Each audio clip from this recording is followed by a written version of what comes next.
Alors, je m'appelle Cindy Babin, j'ai 24 ans et je suis mannequin professionnel à plein temps sur Paris. Je suis en agence.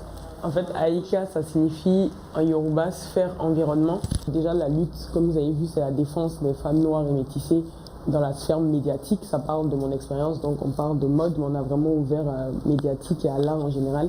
Et j'avais justement pas envie en fait d'un nom femme de couleur ou je voulais vraiment un nom un peu différent. Et du coup, c'est pour ça que je me suis dit sphère environnement, ça collait bien. Parce que justement, je savais que j'allais ouvrir en fait à autre chose que la mode. La femme noire et métissée dans la sphère médiatique, mais pas que.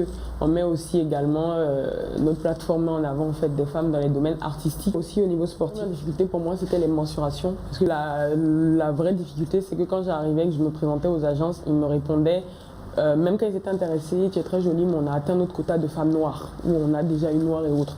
Et ça, forcément, ça choque parce que pour moi, on ne peut pas parler de quota lorsqu'on parle d'humain. Il faut faire quelque chose, donc, mais je n'avais pas encore eu le déclic. Mais le déclic, je l'ai vraiment eu quand je suis allée en Afrique du Sud, parce que la population est hyper mixte. Donc du coup, même s'il y a un racisme omniprésent dans la société, dû à cause de leur histoire à l'apartheid, mais au niveau de la mode, ils sont obligés de représenter tout le monde, ils n'ont pas le choix. Et c'est là que l'idée est venue. Et pour la petite anecdote, c'est le mannequin américain Bonnie Davis, qui est très engagé aussi. Et justement, elle a fait une lettre ouverte adressée à l'industrie de la mode aux États-Unis où elle dénonçait les mêmes problèmes que moi.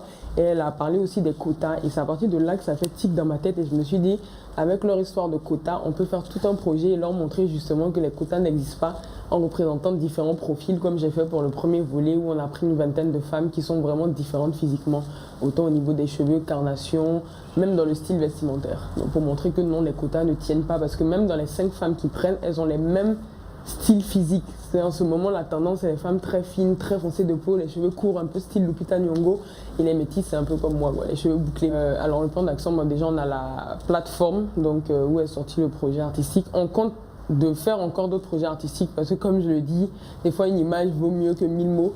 Donc là on a fait le premier où on a mis une vingtaine de femmes. Donc on a aussi fait des mises en scène différentes de ce que les médias nous montrent, c'est-à-dire souvent comment la femme noire elle est mise en avant, c'est vraiment de façon animalière, les couleurs criardes et autres. Et dans la vie de tous les jours on n'est pas que comme ça, où la femme métisse toujours naturelle, donc on essaie de montrer des choses différentes. Là on prévoit un autre projet justement à la rentrée vidéo et photos aussi, j'en dis pas plus pour le coup.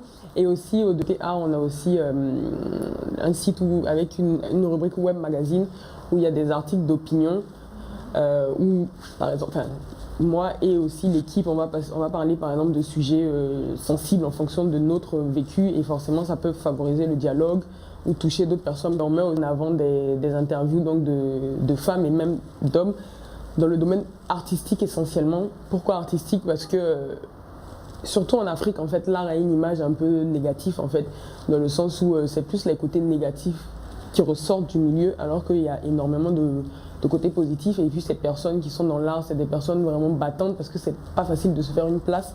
Donc on met en avant des personnes dans l'art. On fait également des actions comme du street marketing, comme on a fait sur Paris, où on interviewe les gens sur des problèmes de la société, qu'est-ce qu'ils pensent des critères de beauté et autres. Tout ça, en fait, le but, c'est vraiment de favoriser le dialogue, les échanges, avoir des avis divergents et réfléchir ensemble en gros dans la société dans laquelle on veut évoluer unis. Oui, on est déjà quand on a lancé là le premier volet, on était 9, 5 au niveau artistique, donc photographe, maquilleur, coiffeuse, plus moi, directrice artistique et une amie qui m'aidait. Et au niveau communication, donc réseaux sociaux, contacter les personnes, la presse susceptible d'être intéressée, environ 9. Et là, même maintenant que le projet il est sorti, on est même 14. On a fait des pôles en fait. Donc il y a le pôle événementiel qu'on essaie de développer. On n'a pas encore fait d'événement, mais à la rentrée, on fait notre premier événement qui sera justement un apéro de débat autour du thème la place de la femme noire et métissée dans la société française. Et donc on a le pôle événement, le pôle community manager et éditorial, donc et relations publiques. Donc oui, non, j'aurais vraiment pas pu le faire seul. On a besoin des autres, même si l'idée venait de moi, mais on a mis ensemble nos pensées pour sortir Aïka, le site. Association, pas forcément, mais c'est surtout en fait des personnes engagées. On a eu Flora Coquerel, le Miss France 2014, qui est très engagée aussi dans ce genre de cause. À la rentrée, on aura Rokaya Diallo, qui est quand même afro-féministe, militante.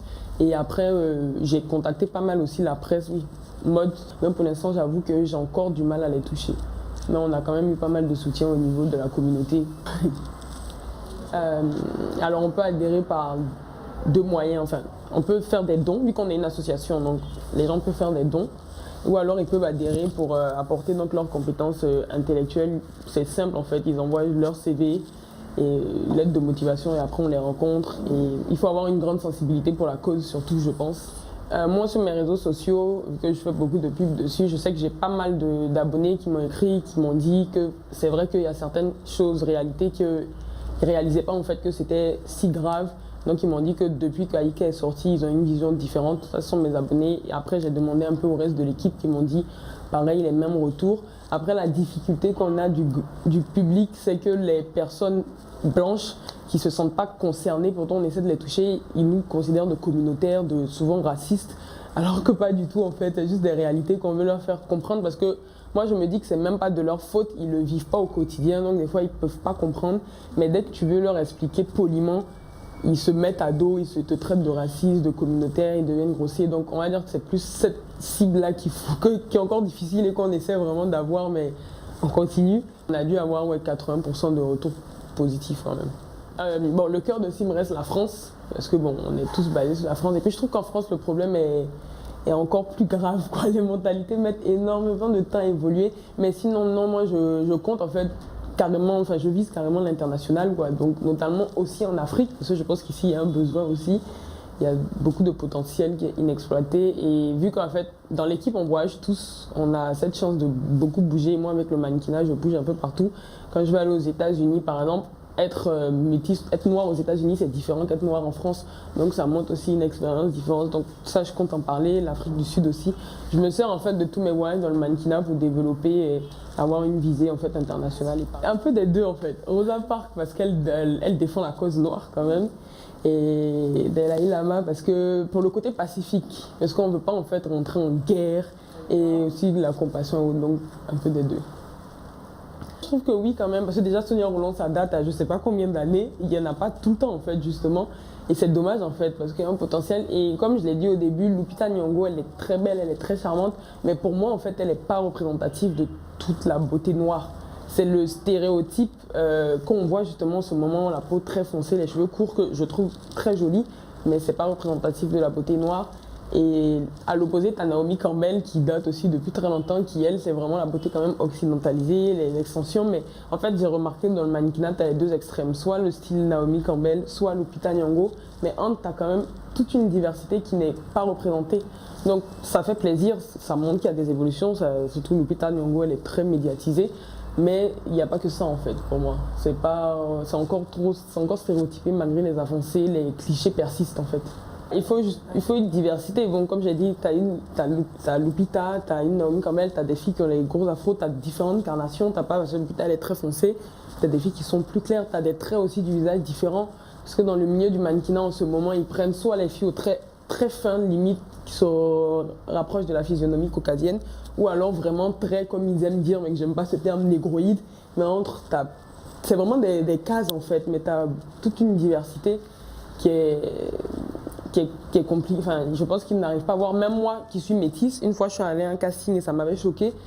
Parce que je suis assez claire de peau, il recherchait une métisse, un truc du genre, et il m'a dit on peut pas te prendre parce que tu es trop black.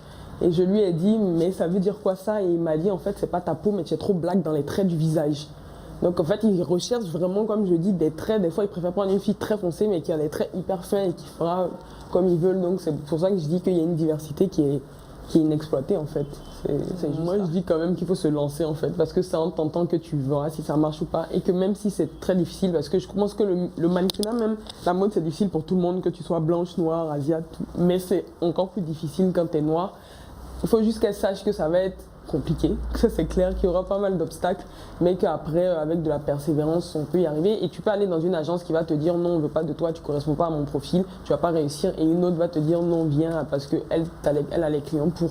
Donc moi je pense que faut persévérer, il faut se lancer.